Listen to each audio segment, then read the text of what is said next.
আমাৰ মই পঞ্চায়ত যিটো পঞ্চায়তী ৰাজ মই সেইটো আপোনালোকৰ আগত দেখাব বিচাৰিছোঁ।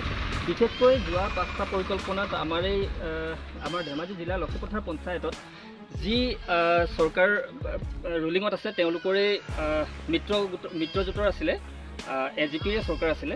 তো তেওঁলোকে উন্নয়নৰ নামত এই উন্নয়ন কৰিলে পঞ্চায়তত। এইফালে দেখিবলৈ পাইছে আপুনি লক্ষীপথাৰ পঞ্চায়তৰ 7 নং ৱাৰ্ড, এইটো ৰায়পুৰ ঘুগুহা, এই ৱাৰ্ডত আপোনাৰ এই পূবে ট্ৰেক্টৰখন থকা ছাইডত যিটো ৰাস্তা গৈছে, এই ৰাস্তাটোত সৰ্বমুঠ 55ৰ পৰা 60 ঘৰ মানুহে বসবাস কৰিছে। আৰু মই আপোনালোকক দেখাব বিচাৰিম এইফালে এইটো যিটো ৰাস্তা গৈছে, এই ৰাস্তাটোত সৰ্বমুঠ 50ৰ পৰা 55 ঘৰ মানুহে ইয়াতে বসবাস কৰিছে। আৰু তেওঁলোকৰ যাতায়াত কৰাৰ মূল পথ এইটোৱেই। আৰু এই পথটোত 200 পৰমান মাটি পেলাই তেওঁলোকে উন্নয়ন কৰি দেখুৱাইছে বুলি কয়। এই ইয়াত এতিয়া এজাক বৰষুণ দিওঁতেই আপোনালোকে পানী দেখিবলৈ পাইছে ৰাস্তাত এনেকৈ পানী আছে আৰু মানুহ অহা যোৱা কৰিব নোৱাৰে। গতিকে আমি এটা বস্তুৱেই চৰকাৰলৈ অনুৰোধ জনাব বিচাৰোঁ যে উন্নয়ন কৰিছে কৰক, কিন্তু এইখিনি যিখিনি মানুহ আমি ইয়াতে পাহাৰীয়া অঞ্চলত যিখিনি মানুহ বসবাস কৰি আছোঁ, এই মানুহখিনিক আপোনালোকে এনেকুৱাকৈ শাস্তি কিয় ভোগাই আছে?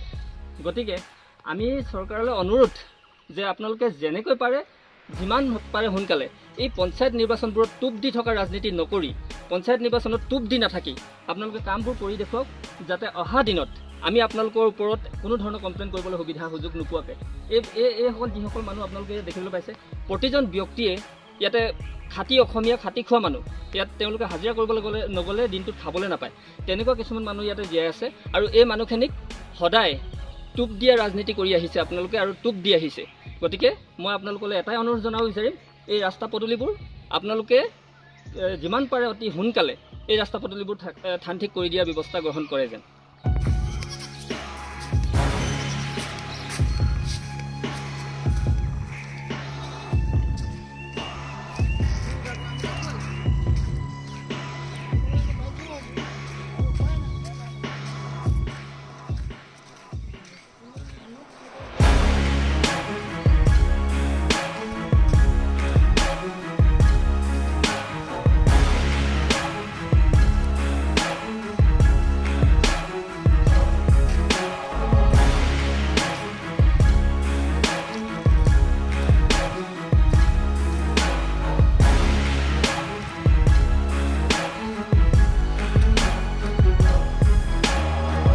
এইফালে এইটো ৰাজবাৰী তিনিআলি পোৱা এনেকে, এইটো তিনিআলি ন? প্ৰায় 2 কিলোমিটাৰ ৰাস্তা। হয়, কিমান মান মানুহে বসবাস কৰে তাত? ভালেই লাগিছে। তাত কিমান মান মানুহ আছে? ইয়াত প্ৰায় 40-45 ঘৰ মানুহ। 40-45 ঘৰ। এই লাইনত আছে, এইফালেও গৈ এইটো তিনিআলিৰ পৰা পোনে গৈ নেফালিত লাগিছেগৈ। হয়, নেফালি এইটো প্ৰায় 2 কিলোমিটাৰ ৰাস্তা। ইয়াতে কিমান মান মানুহে বসবাস কৰি আছে? আছে প্ৰায় 38-40 ঘৰ ভিতৰত হ'ব। 38-40 ঘৰ ভিতৰত হ'ব নহয় জানো? আপোনালোকে ৰাস্তাটোৰ বিষয়ে চৰকাৰে কি কোনো ধৰণৰ মানে একো কাম কৰা? পঞ্চায়ত নিৰ্বাচনত, যোৱা পঞ্চায়ত নিৰ্বাচনটো পাৰ হৈ গ'ল, ৰুলিঙৰে চৰকাৰ আছিলে, তো তেওঁলোকে একো নকৰিলে নেকি ৰাস্তাটোত? এই ৰাস্তাটোৰ বিষয়ে লৈ আমি বহুত অন্য কৰিছিলোঁ। হয়, কিন্তু পঞ্চায়তৰ প্ৰেচিডেণ্টে তৎসত্ত্বেও মানে কোনো গুৰুত্ব নিদিলে। গুৰুত্ব নিদিয়াৰ কাৰণে আজি আমাৰ এই দুৰ্ভোগ ভুগিবলগীয়া হৈছে ৰাইজে। আচ্ছা, ইয়াত কি এই যে নদীৰ নিচিনাকৈ দেখিছোঁ, ইয়াত কি পানী আহে নেকি বাৰিষা? ইয়াত বাৰিষা পানী আহে নেকি? এখন নদী, বাঁহগুৰি নদী কয়। হয়, এই নদীখনৰ কাৰণে আমাৰ 2খন গাঁৱৰ যাতায়াতৰ বিৰাট অসুবিধা। ইয়াত এখন বিশেষকৈ পকী দলং এখনৰ প্ৰয়োজন। হয়, কোনো বিষয়ভাৱে ইয়াত মানে পকী দলঙৰ ব্যৱস্থা কৰি দিয়া নাই আজি পৰ্যন্ত। আমাৰ ৰাইজৰ স্কুল যাবৰ কাৰণে ল'ৰা ছোৱালীৰ অসুবিধা, তাৰ দ্বিতীয়তে গৰু গাই মেলিবৰ কাৰণেও ইপাৰ পৰা সিপাৰ কৰিবলৈ গৰুকেইটা পাৰ কৰি নিব নোৱাৰি। যোৱা পঞ্চায়ত নিৰ্বাচনত যাবলগীয়া হ'লে তাতো অসুবিধা।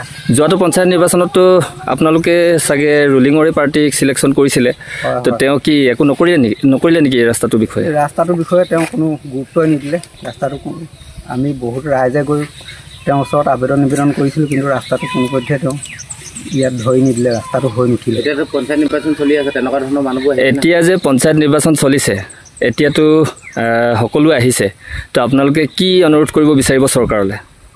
আমি কেণ্ডিডেটসকলক কৈছোঁ যে আমাক ৰাস্তাটো লাগে, বিশেষ প্ৰয়োজন। বাদ বাকীটো আমাৰ জনসাধাৰণটো সকলোৱে দুখীয়াই, দৰিদ্ৰ শ্ৰেণীয়ে লোক গাঁৱৰ যিহেতু বসতি।